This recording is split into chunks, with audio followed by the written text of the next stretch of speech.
Hola. Hi friends, welcome to My Divorce Real Estate. I'm Amber Gifford, and this is my husband and teammate, Scotty Gifford. How you doing? What are we talking about today? So today we thought we would cover deeds in Texas. What type of deed do you need to sign if you're getting a divorce? Well, also, let's just be real. When you're buying a house or you're getting a divorce, they're talking about mortgages and deeds, and you just go, where do I sign? Most people really don't know the terminology, right? Yeah, you're in the title, and we just had a closing yesterday, and it's just just sign. Most people don't even know what they're signing, right? So let's start a little bit. We'll define basically what a mortgage is and what a deed is, and then we'll go from there. So the mortgage is going to be like an IOU, right? A promissory note. You might have heard the term saying, "Hey, I'm going to promise that I'm going to pay you back this money." And usually, the mortgage in Texas, hey, a 30-year note. We're talking about paying that back, right? Versus the deed that you're signing is going to be what's actually, transferring the legal ownership of that property to you, right? And so when you take out that mortgage, you're promising your property. If you don't pay, they can come take it back if you don't pay that mortgage. That's what the mortgage is securing against the title of the property, that deed of the property there. So that's the basics of mortgage and what deeds are. But when you're getting a divorce, it's even more important, because if you have a spouse buying out the out spouse, you need to transfer that property. Yeah, so depending on who's on the note and who's on the deed, and usually, maybe they're one or both. And so that's where we kind of can help you come into play with our specialty and our experience on this. But let's talk about what type of, a lot of times we get people, they call us and say, "Hey, I'm going to just do a quick claim deed." Yeah, we hear that all the time. Probably someone will go, "What kind of deed? I was thinking of doing a quitclaim deed, and this is what I found online on Google." So quitclaim deed can be used. It transfers the rights, sells and conveys the property to the buyer. However, there is no promise of a clean title. So it's not as wonderful as a special warranty deed. Yeah, so the quitclaim deed, why we don't like them, usually it doesn't even guarantee that you have ownership, and it's not, guaranteeing any warranties during that time of ownership. So I could say, "Hey, I'm going to quitclaim deed the Statue of Liberty to you, Amber." It doesn't. In most cases, the person, right? And it's not a situation where you would want to take "Hey, I'm transferring the proprietorship with a quitclaim deed." But the other reason we don't like them is because the title companies in Texas, which most transactions are going to happen through title companies, they're not going to insure a title with a claim deed on there, saying they're not going to cover any of that period of time of ownership. So you can use it, but if you've watched this video, you're going to know the next step, which is even better, which is to use a special warranty deed, because it does the same thing, except it's going to warranty against defects from the time of ownership of that grantor, since they owned it.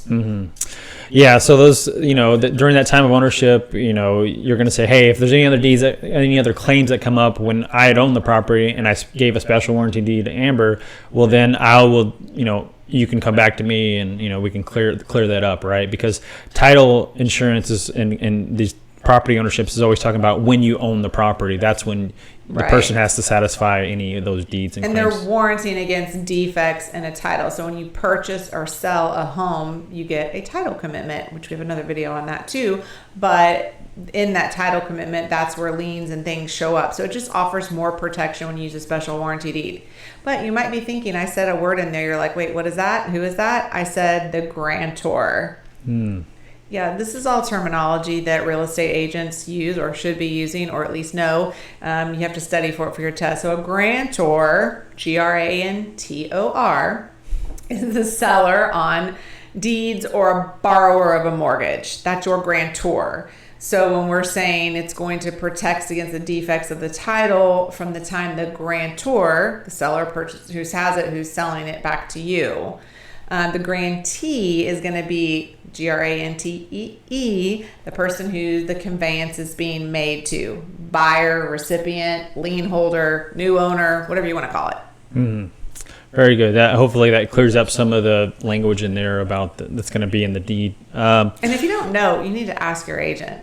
I wouldn't recommend Googling everything because it's people's writings, and yes, some of it's great, but ask your agent. They should know. Or your title company.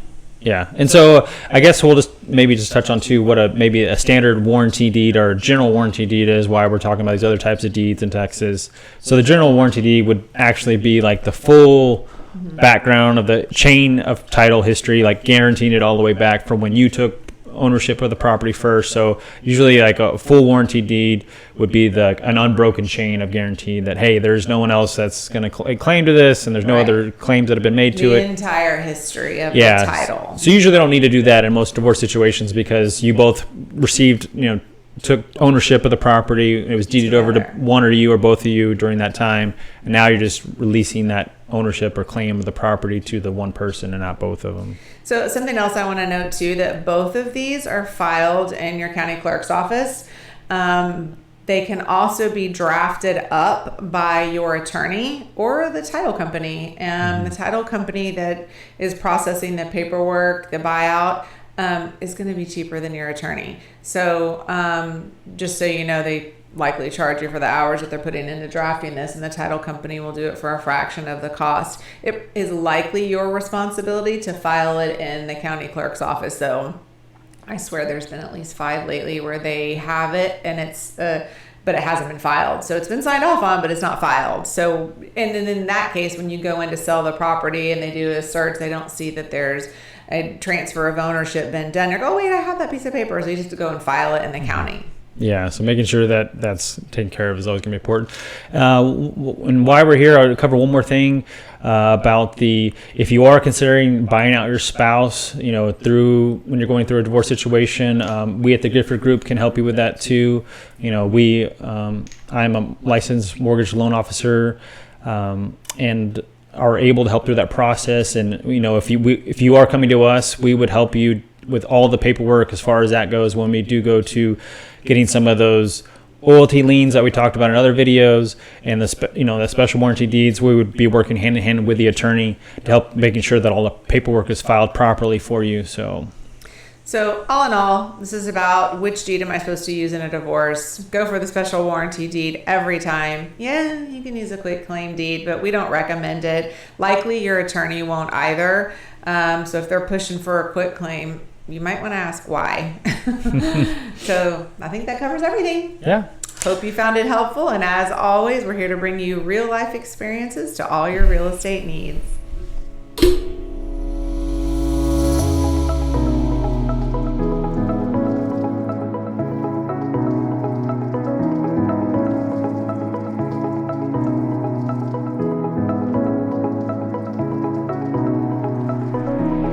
Oh my God, thumbs up.